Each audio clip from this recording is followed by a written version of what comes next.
I was banned from my parents' anniversary party, so my sister-in-law sent me a family photo. I posted my vacation home photo saying, "Congratulations! Enjoying my elegant holiday here."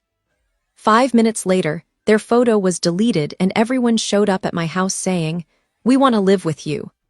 I'm sorry, Vanessa. The seats are really limited. Once we invited your father's old colleagues and my old friends, everything filled up quickly. And you're busy with work anyway. Even through the receiver, my mother Grace's voice was carefully, almost sweetly coded. Whenever she tried to make me accept something, she always used that voice. I sat at my desk with blueprints spread out, staring at the flow of cars outside the window. The sound of tires rubbing against the asphalt was louder in my ears than her words.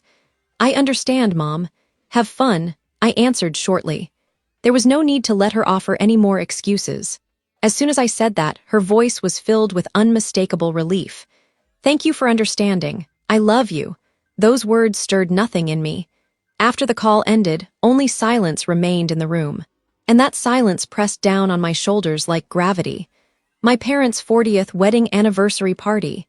There was no seat for me, the daughter of the two people being celebrated. Everything began with the hurricane that hit the city 5 years ago. My parents' house was half destroyed, and they nearly lost everything. I poured all my knowledge as an architect, all my connections, and all my savings into rebuilding their home. I believed it was my duty as their daughter. My father Daniel's tears and my mother's gratitude were enough of a reward for me then. But even after the house was rebuilt for some reason, the bills kept coming to me. First the property taxes, then their medical insurance, my brother Nick's child's tuition, my sister Hannah's credit card. Debt. Whenever they had a problem, they called my number. It was never a consultation, it was always a transaction. I had realized long ago that I didn't want my love. They wanted my income even, so I kept paying. I kept telling myself it was the only way to hold the family together. But now I knew that connection had been an illusion. I was their ATM, their safety net. But in their shining family portrait, I had no place. I glanced at the calendar on my desk. The party was tonight. That evening, I pretended to be calm. This weekend, I wasn't invited to my parents' party. I drove for hours to the newly completed beach house to clear my mind. The physical distance felt symbolic of the distance between our hearts. Only the soft crackle of the fireplace echoed through the wide living room. Here, where their laughter couldn't reach, I thought I could finally feel at peace. My phone chimed with a short notification sometime after 9 p.m. The screen lit up in my hand as I sat on the sofa. The name displayed was Tracy, my brother Nick's wife. She almost never contacted me directly. A sense of dread rose in my chest, but I opened the message. Attached was a single photo. Under the warm lights of a restaurant, my family was gathered around a table. My parents, my brother and his wife, my sister, and my uncles, aunts, and cousins. Without a doubt, it was a relatives-only group photo. Everyone was raising champagne glasses, performing the perfect moment of happiness. The photo alone was enough of an insult. The message Tracy added beneath it pierced me even deeper. Having the best time with the real family. That wasn't all. Tracy had posted the exact same thing on social media. And separately, the many friends my mother had mentioned were posting photo after photo of the lively party. The likes were skyrocketing. I felt the blood drain from my body. Tracy had deliberately gathered only the relatives from among the large crowd and sent that photo straight to me. This wasn't a simple exclusion. It was a meticulously orchestrated, ritualistic expulsion. Why did she hate me so much? I knew the reason. My success reflected the failure of my brother and his wife, the cruel mirror. They couldn't bear they lived in the house. I paid property taxes on they drove the car, whose insurance I covered. Those facts gnawed at Tracy's pride little by little. So she painted my devotion as arrogance, and my independence as betrayal of the family. Vanessa is married to her work. She lives in a different world from us. Her words were more than mere disdain. It was calculated poison designed to isolate me from the family and distract them from their own misery. My mother Grace's gentle lies were powerless in the face of Tracy's cruel truth. I set my phone down on the sofa. My fingertips had gone ice cold. For years I had been walking on thin ice. But now that ice had shattered completely beneath me, there was no place left to return to. A quiet anger began to spread slowly inside me. Still sitting on the sofa, I stared up at the ceiling for a while. Tracy's message was burned into my mind, refusing to leave. Beyond anger, there was an eerie calm in my chest, a calm that felt almost like resignation. Scenes from the past flashed through my mind, one by one: Hannah's college graduation party, my sister, not even the main guest of honor, wearing the most expensive dress of anyone there, and handing out champagne to her friends.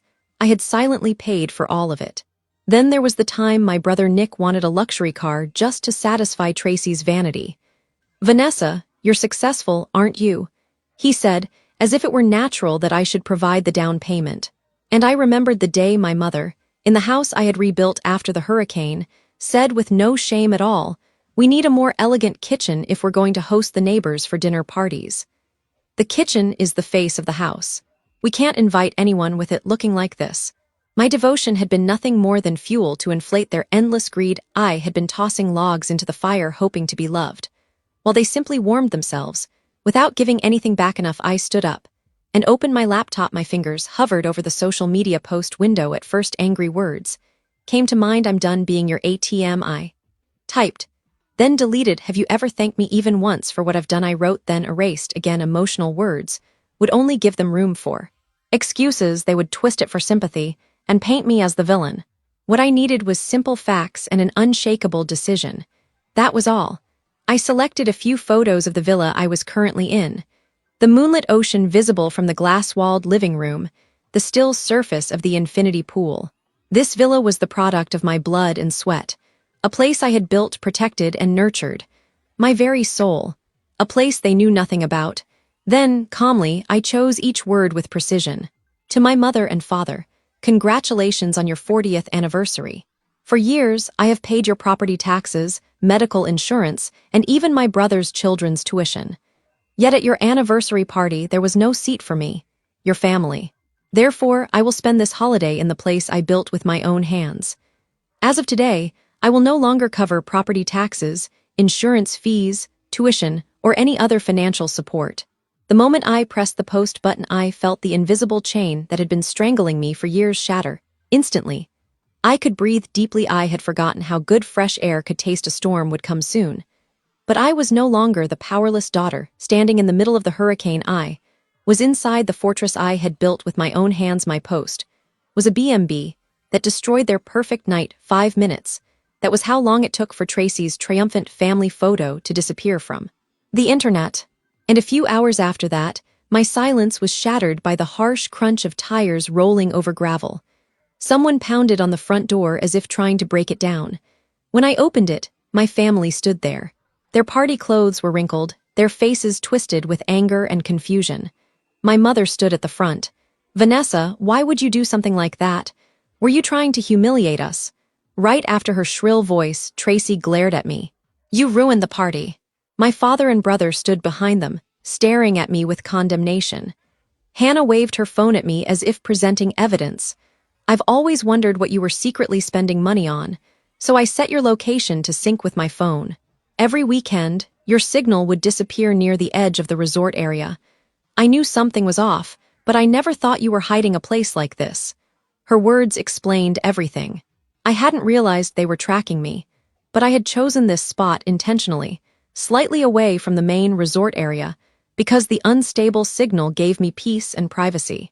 That choice had ended up protecting my secret, but as they continued shouting, their eyes began to wander past me into the interior of the villa. The towering floor-to-ceiling windows, the minimalist, refined designer furniture, and beyond the glass, the illuminated infinity pool stretched out into the night. One by one, their voices fell silent. Their expressions of anger shifted, slowly, awkwardly, into disbelief, as if they were seeing something impossible. The income of the convenient Vanessa they thought they knew had materialized into a reality far beyond anything they had imagined. My mother was the first to break the silence. Her anger had vanished, replaced by a sticky, unmistakable greed seeping into her tone. She stepped forward and grabbed my arm, tears brimming in her eyes.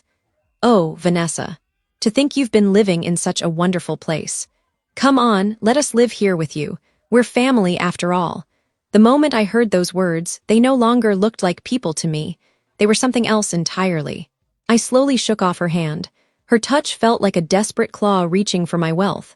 I stepped back and looked at each of their faces, one by one, My mother's face, twisted by desire, Tracy's a mixture of jealousy and shock. My father and Nick, bewildered and overwhelmed, unable to grasp the situation.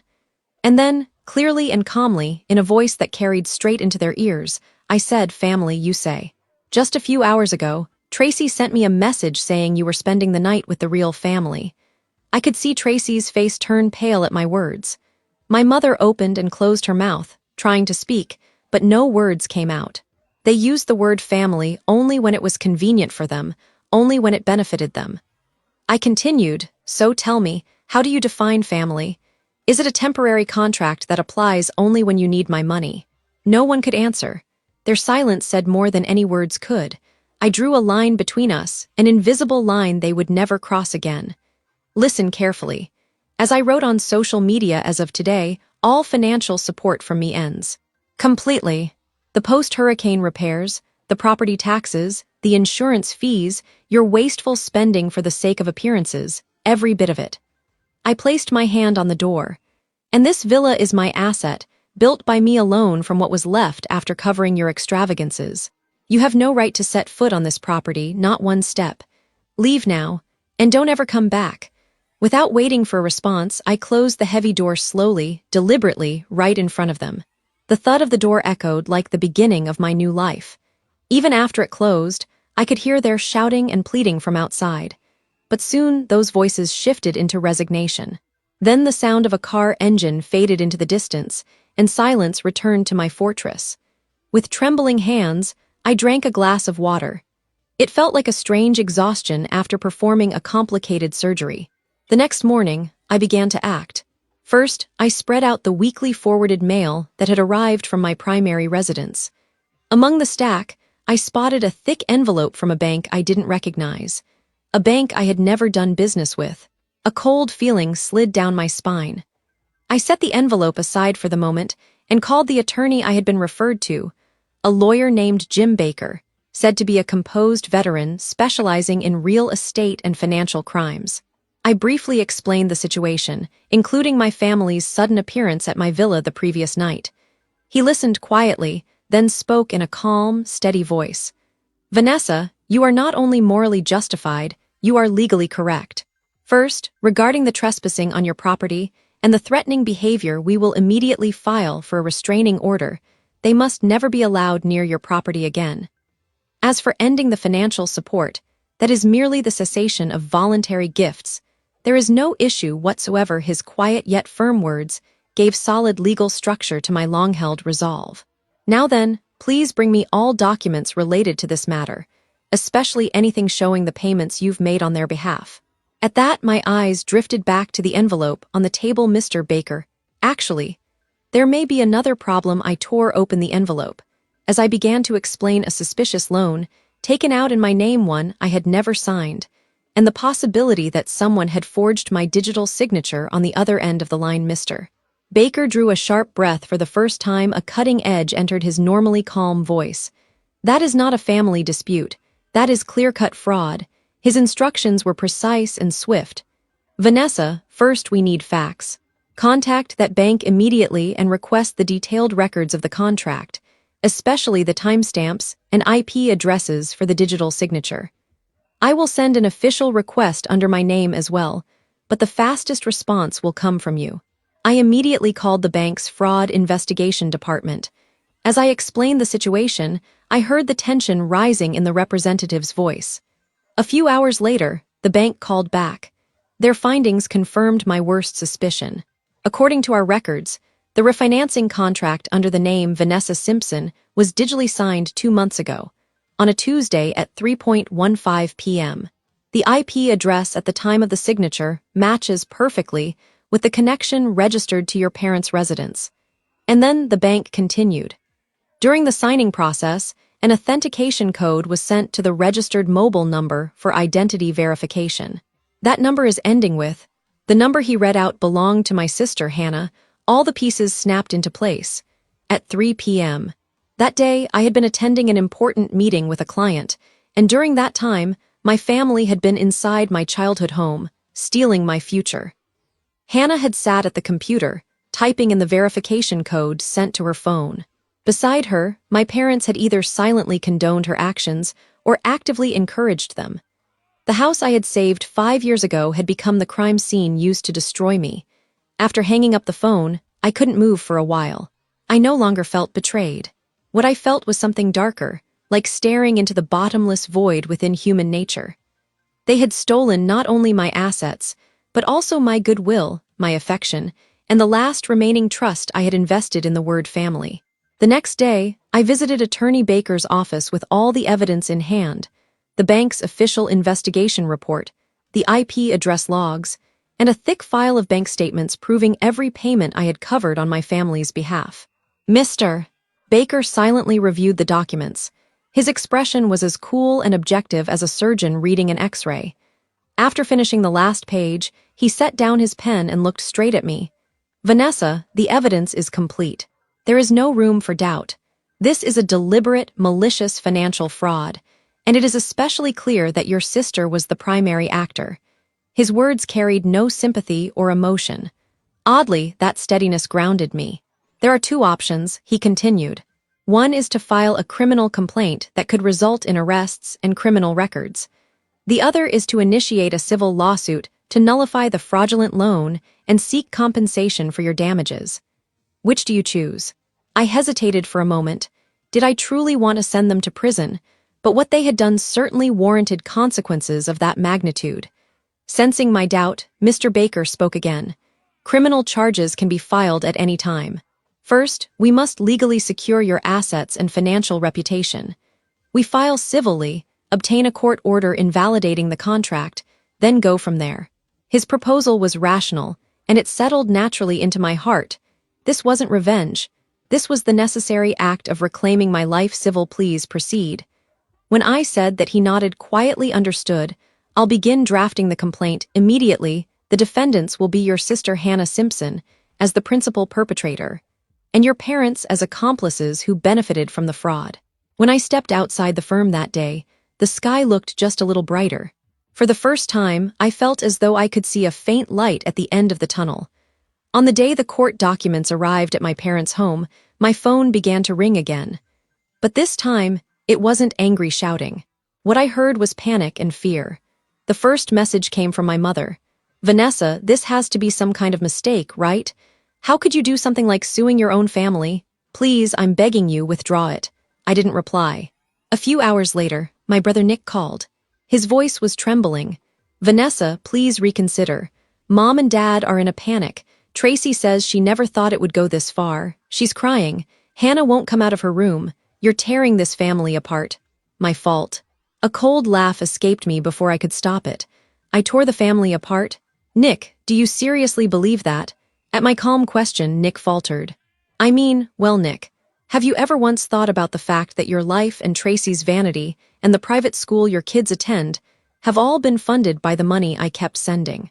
Have you ever considered that your comfort existed because I sacrificed?" He had no answer. He was just as much a beneficiary and a participant in the system that exploited me. "I'm not withdrawing the lawsuit. This is the seed you all planted. We'll talk in court." I hung up. They were finally beginning to understand. I was no longer their convenient daughter, no longer their personal ATM.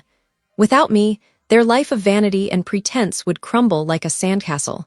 That night, I canceled every automatic payment for their mortgage and insurance payments I had covered for 5 years.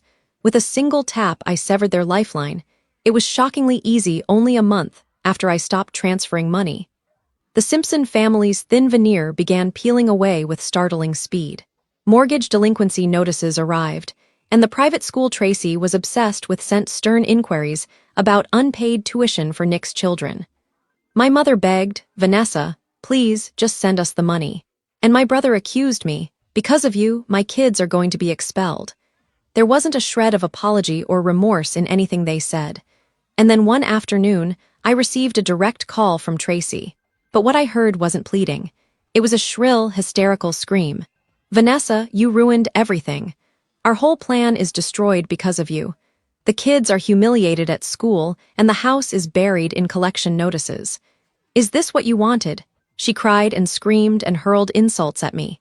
But her words no longer had any coherence. She was simply panicking on a sinking ship, desperately looking for someone to blame. If it weren't for you, we would have been happy. That, no doubt, was her true belief. My very existence had wounded her pride, a mirror forcing her to face the reality she didn't want to see. She didn't even have the courage to run because her hollow pride could survive only aboard this sinking vessel called the Simpson family. Their so-called bond had been held together only by my money. Now that the glue was gone, the object labeled family was rotting and collapsing from within. I ended the hysterical call without saying a word. What she said had no legal relevance, only the desperate rambling of someone searching for a scapegoat. I reported only the facts to Attorney Baker. His reply was brief, a sign that they're cornered. Their emotional collapse no longer concerned me. Months later, the first hearing was held. The sight of my family in court was pitiful. No expensive clothes, no flashy jewelry. They were gaunt, visibly shaken. A court-appointed attorney sat beside them, wearing a gloomy expression that suggested he already knew there was no hope of winning.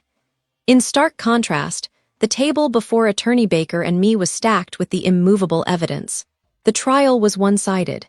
Mr. Baker presented the facts calmly, one by one. Bank records, the IP address, the phone number that received the authentication code on Hannah's device. My sister Hannah couldn't even answer the judge properly. "I don't remember. I didn't mean to." She repeated those childish excuses over and over. My parents simply cowered with their heads hanging low. My father's silence no longer resembled authority, only cowardice and irresponsibility. And when Mr. Baker projected 2 images onto the courtroom monitor, the air turned to ice. One was the screenshot of the photo Tracy had posted on social media. The other was the same photo she had sent directly to my phone, accompanied by a malicious message. They publicly declared that the plaintiff was not real family, privately insulted her as well, and all the while exploited her credit to commit organized fraud. By the end of the day, the judge's decision was exactly what anyone would expect. 6 months after the ruling, the Simpson family's kingdom had collapsed beyond recognition. Hannah declared bankruptcy. My parents had their house seized and fled town, nearly in the manner of a midnight escape. And my brother and his wife. Tracy didn't abandon Nick. Or rather, she couldn't. Her pride wouldn't allow her to flee and defeat. They were driven out of the upscale neighborhood and forced into a cheap apartment. Nick earned small wages doing day labor work. And Tracy, swallowing her pride, had taken a job scanning groceries at a supermarket checkout. These people who once looked down on me now struggled to feed themselves, spending their days doing nothing but arguing. Private school for their children was no longer even a dream. I learned all of this from the periodic update emails Attorney Baker sent me. Reading those facts in text felt like hearing about events in a far-off country. "I feel sorry, but this is simply the result of the path they chose." That was how Mr. Baker concluded one of his emails. I closed my screen and exhaled slowly. I felt no sympathy. They had tried to steal what I spent years building. They had only destroyed the ground they themselves stood on. Time passed, and I built a new daily life in my seaside villa. One sunny afternoon, as I was drinking coffee on the terrace, the gate intercom rang. The monitor showed Tracy, exhausted, wearing cheap clothes. She had broken the restraining order issued by the court just to come here. I hesitated for a moment, then pressed the call button. "What do you want, Tracy? You realize it's illegal for you to be here, don't you?" Her voice through the speaker was thin, trembling, nothing like the arrogance she once had. "Vanessa, I'm sorry, I was wrong about everything. Please, just one more chance." "One more chance for what?" When I asked quietly, she fell silent. Then, choking on her words, she finally said, "I just want to give the kids a decent meal. Please help us." Her words were shaped like an apology, but even through the screen I could see that her eyes held not remorse but humiliation, and a hint of resentment. She had come to beg the person she hated most not out of reflection, but because her pride had been shredded, and she needed to survive. I returned her own past words to her calmly, distinctly. "You said you were having the best time with your real family only. From now on, you should continue spending your life with that real family only." Through the monitor, I could see Tracy's face contort in despair. I said nothing more and shut off the call and the gate power. The children were innocent. If someday they are abandoned by their foolish parents and left without care, then perhaps I would extend my hand to them. But that help will never pass through you again. And besides, everything you said today was not for the children. It was for yourself who has lost everything. I lifted my coffee cup and gazed out at the blue ocean before me. The horizon between sea and sky stretched endlessly, just like my life, an open world where no one could ever trespass across my boundaries again.